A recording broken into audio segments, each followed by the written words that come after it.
presentation is based on a piece of analysis that was done on data that came from the Needle Exchange Surveillance Initiative, which I'm sure everybody knows about that, and I think the guys are out at the moment going around Scotland collecting data. And it's one of the things that we've done some analysis, and I kind of think it raises more questions potentially than it has kind of like answered. And we're just kind of thinking towards maybe, you know, more research and whatever might be needed. So the aim of the kind of analysis was to look at the prevalence of foil uptake across the needle exchanges, because it was realised that, you know, that data kind of wasn't there, and also to look at the impact of foil uptake on, you know, these various behaviours. So the smoking and snorting heroin, groin injecting and injecting frequency, and also various health-related harms, because we know foil was kind of, you know, it was promoted as something that would help to reduce harms, and also it would help in terms of some drug-taking behaviours as well. So that's fundamentally is what the aim was. It used last year's or the year before's NESI data collection, because that was the first year that the question was asked. In the last 6 months, did you obtain foil from an exchange? The analysis only looks at current injectors, so those who've injected in the last 6 months. The question wasn't asked of folk, of maybe former injectors, so we don't know about the uptake from them, or maybe the uptake of folk who are just coming in, who are kind of non-injectors. It excludes those who came in for any sort of bodybuilding drugs, and it gave us a sample size of just over kind of 1,400 that we're looking at. Very briefly, just to give you a sense of like who the sample is, kind of very typical of what sort of NESI, the NESI sample. Majority of them are male, majority of them are aged 35 years or over, but a quarter of them were homeless, and the majority of them are currently on methadone, and 96%, the vast majority of them had injected heroin in the past 6 months. And the key figure there for us, or for this anyway, is about a third of them said they picked up foil from a needle exchange in the past 6 months. And in terms of who they were, those people who picked it up were more likely to have been homeless in the past 6 months, never been in prison, and were surveyed in a health board who distributed foil at the time of the interview, which is kind of probably hardly surprising there. But in terms of the kind of the main associations that we're looking at, the short drug-taking behaviours by foil uptake, I'm going to jump to this slide here. That's just to show where the significant results are coming out. The analysis was done on it was kind of multivariate analysis. I just think it's easier to talk to a chart than it is to that horrible table with lots of numbers in it. What we found was those who had picked up foil were significantly more likely to have smoked or snorted heroin in the past 6 months as well. The question only asked about heroin.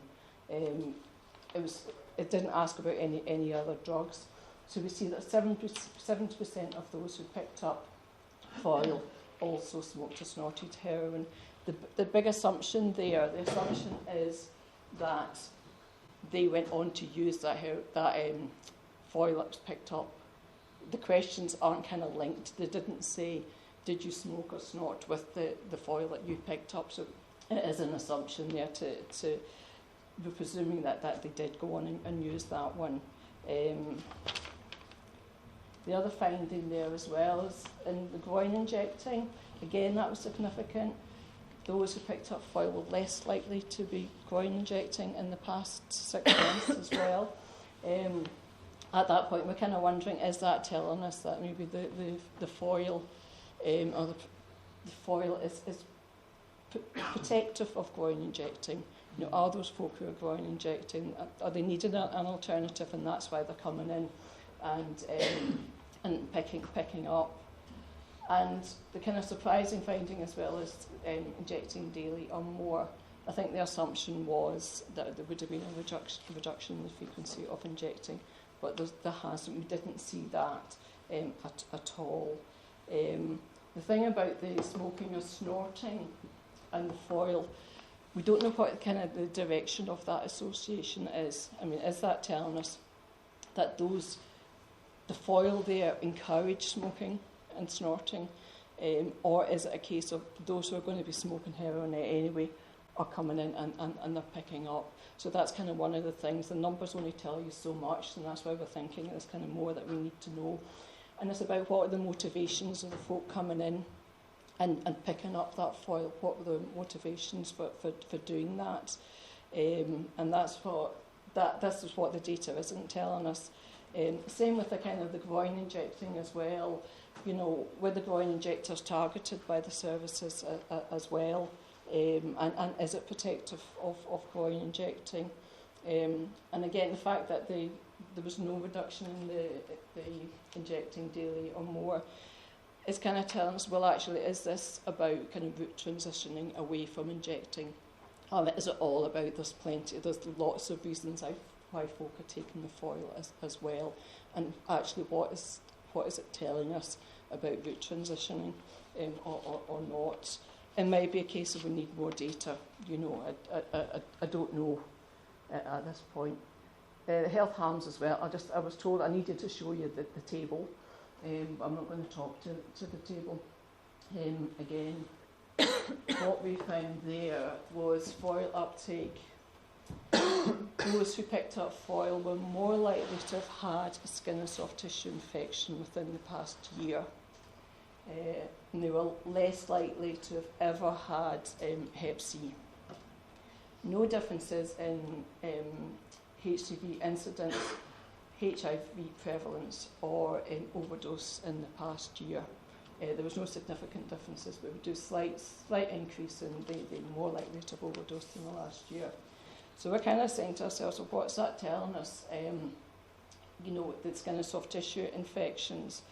Is that telling us that those are coming in to pick up the foil are more likely? Are they struggling to inject? Are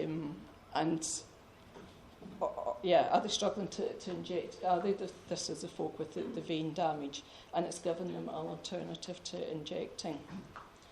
And they're less likely to have ever had Hep C.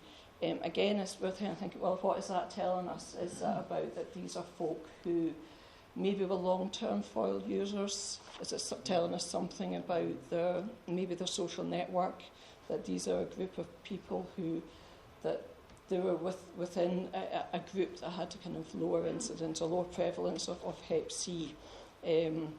So again, it's kind of like raising kind of more questions there. And then we didn't have any significant differences in the other health harms. But kind of overall, because we're assuming that they went on to use the foil that they picked up to smoke heroin, it's suggesting that there is a demand for it.